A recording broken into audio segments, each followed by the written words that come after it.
बिस्मिल्लाहिर्रहमानिर्रहीम। अस्सलाम वालेकुम। मैं हूं मोहम्मद अकरम खोसो। आज के इस वीडियो में, इस लेक्चर में हम डिस्कस करते हैं, सॉल्व करते हैं, समझते हैं। एमसीक्यूज़ हैं असिस्टेंट इलेक्शन कमिश्नर के पोस्ट के हवाले से, टेस्ट के हवाले से। जो इलेक्शन कमीशन में ये पोस्ट आए और 6 दिसंबर को इसका टेस्ट होने जा रहा है। तो यह हमारे पास दो जो हैं एरियाज़ हैं जहाँ से हमने ये एमसीक्यूज़ निकाले हैं। एक है द इलेक्शन एक्ट 2017 और पाकिस्तान का आइन 73 का। उसके अलावा जो है करंट अफेयर्स है, पाकिस्तान अफेयर्स, एवरीडे साइंस है, बहुत सारे कुछ और एरियाज़ हैं, आईक्यू, रीजनिंग। तो वहाँ से भी सवाल आ जाएंगे टेस्ट के अंदर। लेकिन ये जो हैं काफ़ी इंपॉर्टेंट एरियाज़ हैं और कुछ क्वेश्चंस यहाँ से ज़्यादा आएंगे। तो हम आज जो हैं यहाँ से हमने एमसीक्यूज़ लिए हैं तो उनको समझते हैं, डिस्कस करते हैं।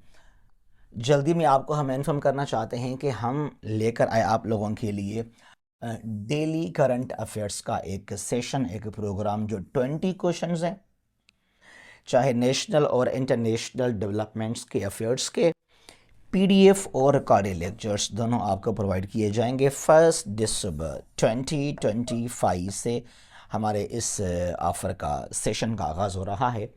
और ये जो हमारा प्रोग्राम है, ऑफ़र है, ये है permanent.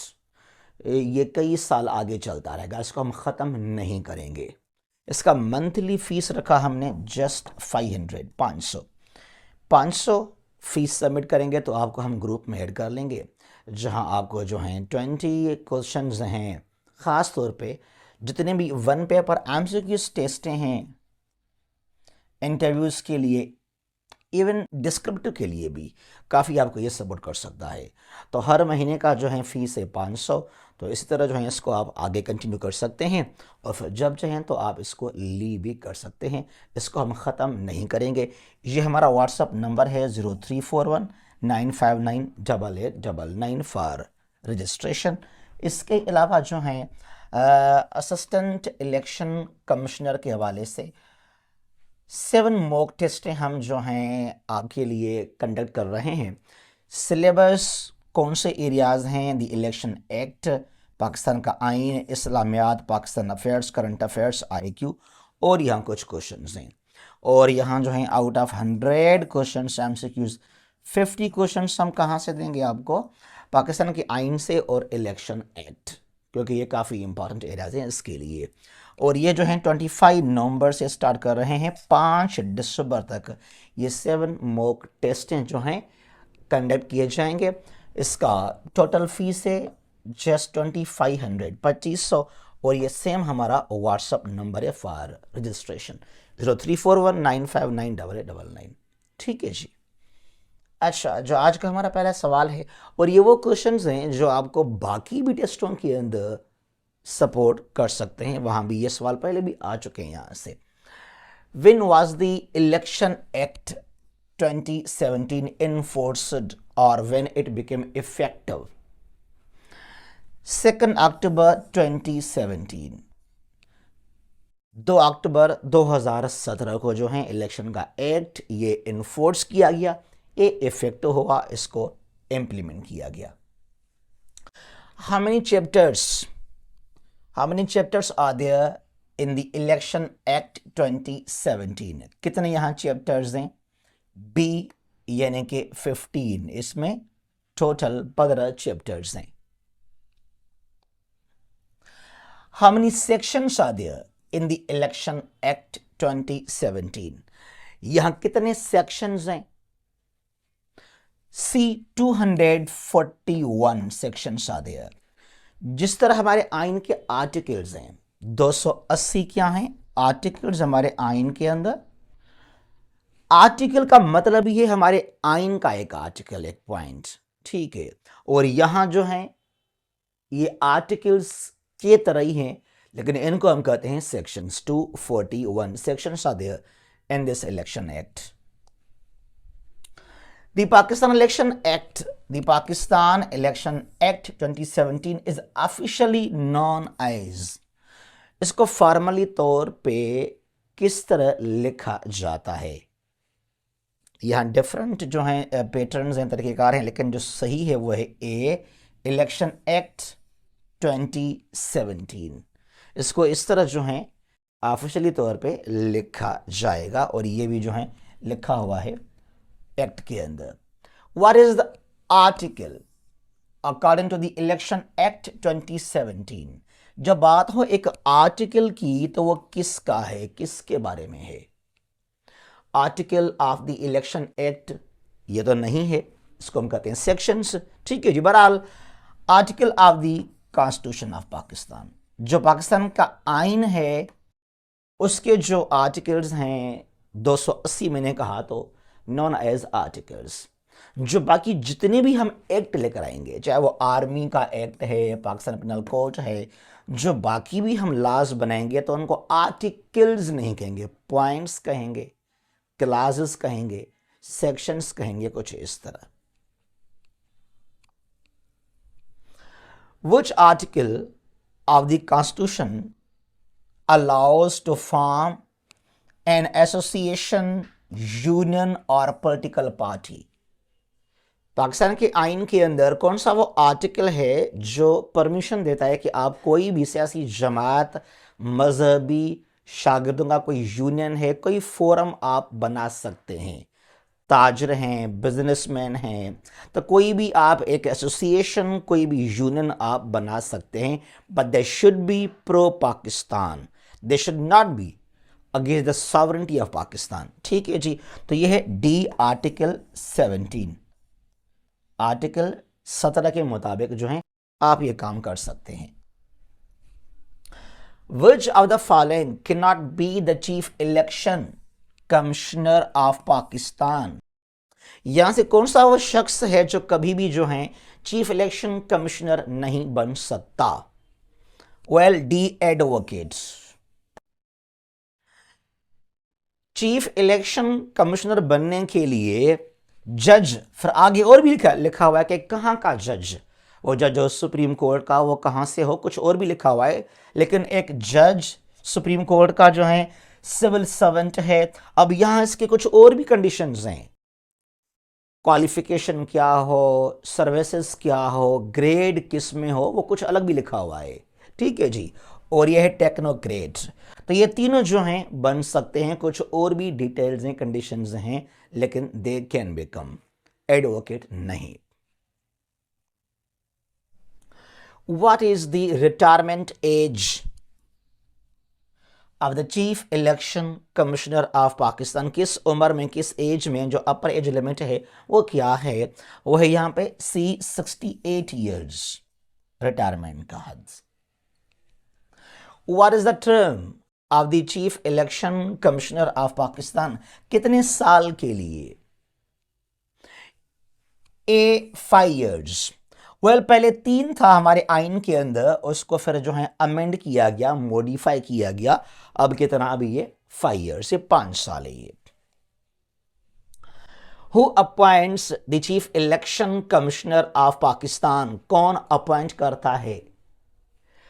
A president of Pakistan, सदर, और कुछ एडवाइज कंसल्टेशन करता है विद प्राइम मिनिस्टर, लेकिन ये किसके अंडर में है? Under the president of Pakistan, वो अपॉइंट कर सकते हैं। Who administers the oath of to the chief election commission of Pakistan? किसके सामने हलफ उठाता है एक चीफ इलेक्शन कमिश्नर? किसके सामने? Before chief justice of Pakistan, इसके सामने जो है ये हलफ उठाएगा। और जो बाकी मेंबर्स हैं इलेक्शन कमीशन के अंदर, जो बाकी मेंबर्स हैं वो किसके सामने हलफ उठाएंगे? बिफोर चीफ इलेक्शन कमिश्नर, जो रिमेनिंग बाकी मेंबर्स हैं। Who is appointed as the acting chief election commissioner if the office is vacant or the commissioner is absent or he cannot perform his duties? तो आर्जी तौर पे कुछ दिनों के लिए एक्टिंग चीफ इलेक्शन कमिश्नर कौन बनेगा? The right answer is C, most senior member of the commission. जो कमीशन का मोस्ट सीनियर मेंबर है एज को लेकर, तो उसको जो है acting chief election commissioner appoint किया जाएगा। ठीक है। Which article of the constitution is about the equality of citizens? तमाम शहरी जो हैं वो बराबर हैं। कौन सा वो आर्टिकल है? वो आर्टिकल है D25A। आर्टिकल 25 जो है हमारे आइन का, it is about the equality of all citizens of Pakistan. तमाम शहरी ला के नज़र में बराबर हैं, कोई भी डिस्क्रिमिनेशन, कोई भी डिफरेंस, फ़र्क नहीं है। Which article of the constitution is about the right to education? तालीम, एजुकेशन हम सबका फंडामेंटल राइट है और ये स्टेट का रिस्पॉन्सिबिलिटी है, ड्यूटी है। आइन के किस आर्टिकल में लिखा है ये? C25A is the right answer, जो फंडामेंटल राइट है शहरियों का। Which article of the constitution is about the Islamic way of life? कि मुसलमानों को, शहरियों को जो है इनेबल किया जाएगा कि वो इस्लाम को फॉलो कर सकें। मुसलमानों को, ये नहीं कि जो गैर मुसलमान हैं उनको भी नहीं। They enjoy freedom of religion. उनके पास कोई हिंदू है, ईसाई है, जो हैं सिख है, तो वो अपना मज़हब फॉलो कर सकते हैं। लेकिन जो मुसलमान हैं उनको जो है इनेबल किया जाएगा to follow the Islamic way of life. ठीक है। तो ये आर्टिकल नंबर डी में D31 आर्टिकल है ये, 31 article. People, the Muslims will be enabled to follow the Islamic way of life. अब ऐसा हो रहा है वो अलग बात है, नहीं हो रहा वो अलग बात है, लेकिन आइन में ये चीज़ मेंशन्ड है। Which article guarantees the freedom of speech, freedom of speech, freedom of expression, freedom of praise? Media की आज़ादी, सहाफ़त को लेकर सब कुछ। ठीक है। तो कौन सा वो आर्टिकल है? Article B, article 19 is about the freedom of speech, freedom of expression, freedom of press, इजहार की आज़ादी, मीडिया की आज़ादी। क्या पाकिस्तान में ऐसा है? बिल्कुल भी नहीं है। There is no freedom of speech in Pakistan. ये मैं नहीं कह रहा, डिफरेंट इंटरनेशनल रिपोर्ट्स हैं, आप वहां जाकर चेक कर सकते हैं। विच article guarantees the freedom of religion? मजहब की आज़ादी। 20, आर्टिकल 20 जो है, तमाम जो लोग हैं पाकिस्तान के अंदर, मुसलमान हैं, हिंदू हैं, ईसाई हैं, जो भी हैं, they all are free to follow their religions without any force और operation. Which article guarantees the right to fair trial? Fair trial हर शहरी का बुनियादी हक है। किसी ने कोई जुर्म किया, कोई गुनाह किया, कोई क्राइम किया, तो उसको ऐसे उठा के गुम मत करें। ठीक है, उसको कोर्ट में पेश किया जाए, तो ट्रायल उसका होना चाहिए, उसके बाद जो उसको सज़ा मिले उस पर अमल करना चाहिए, लेकिन लॉ के तहत उसको सज़ा मिलना चाहिए। तो उसका फेयर ट्रायल, सिर्फ ट्रायल नहीं, फेयर ट्रायल उसका बुनियादी हक है। तो ये article 10A is about the fair trial. अब पाकिस्तान में जो है आपके सामने है हमारा जुडिशरी का system. Which article prohibits child labour, force labour and slavery? Article 11 alloy नहीं है चाइल्ड लेबर। अब 15 साल 1 to 15 ईयर्स, ये क्या है? ये एक बच्चा चाइल्ड कहलाता है।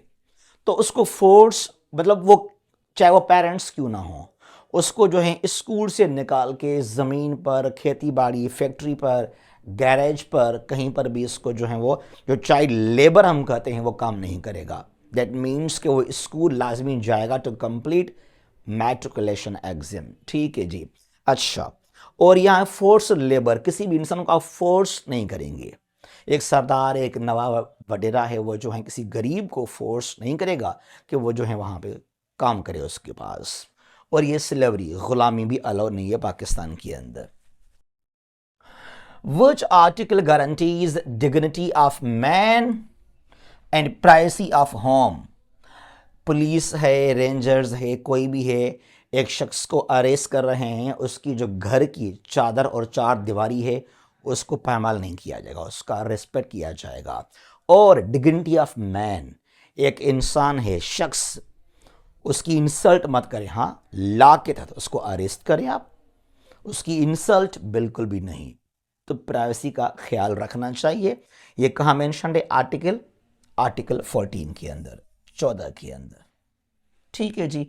तो ये कुछ हमारे पास इंपॉर्टेंट आर्टिकल्स हैं हमारे आइन के अंदर, और ये वो चीज़ें हैं जो न सिर्फ इलेक्शन के जो अभी जॉब्स हैं उनके लिए इम्पॉर्टेंट, बल्कि जो बाकी डिफरेंट और भी टेस्ट हैं तो वहाँ भी आपको सपोर्ट कर सकते हैं। जहाँ भी हैं खुश रहें, महफूज रहें, सलामत रहें। अल्लाह हाफिज़।